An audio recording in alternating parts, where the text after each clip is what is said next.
Well, other than my first two albums, everything that I have produced, recorded, mixed, and mastered has been done in this studio. A lot of things have happened in here.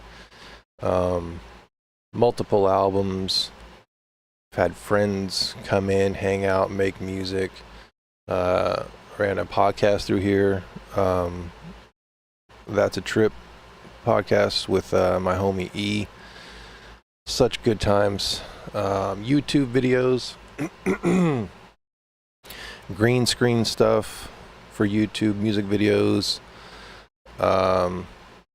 There's some Dream synthesizers in here, modular stuff. All the modular video stuff on my YouTube channel is done in here.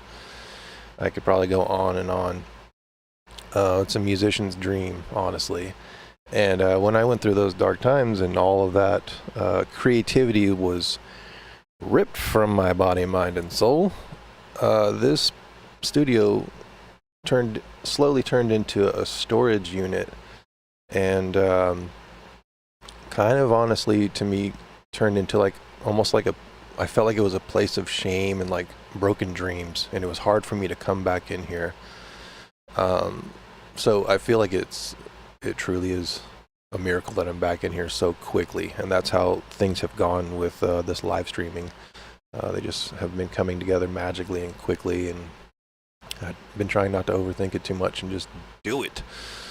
So a few weeks ago, before I started this live streaming stuff, I was sitting in my kitchen, like kind of getting the itch to get back into music, and I was like surfing through beats and stuff in the kitchen, and I just had this overwhelming thought of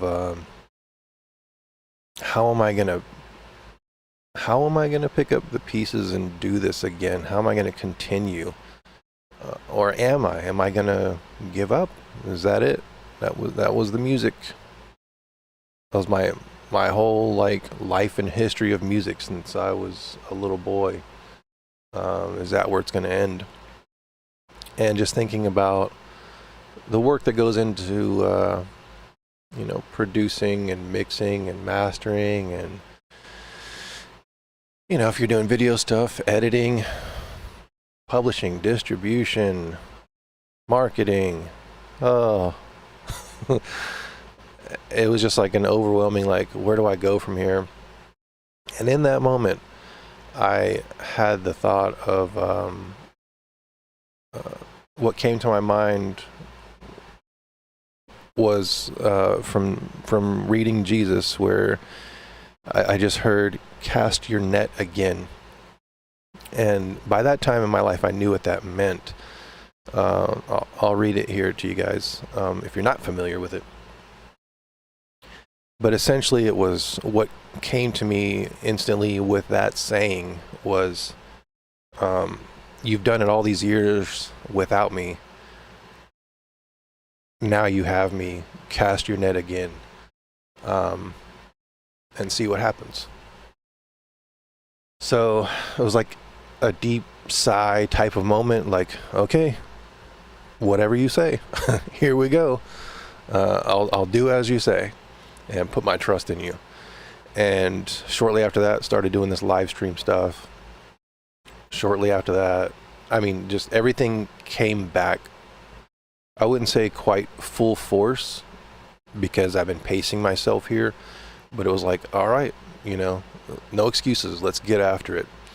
And so the creativity has gone from 0 to, I don't know, 80 or something. That's that. That's why we're back in the studio. That's why we're doing any of this. So let me read that to you guys real quick. This is Luke 5.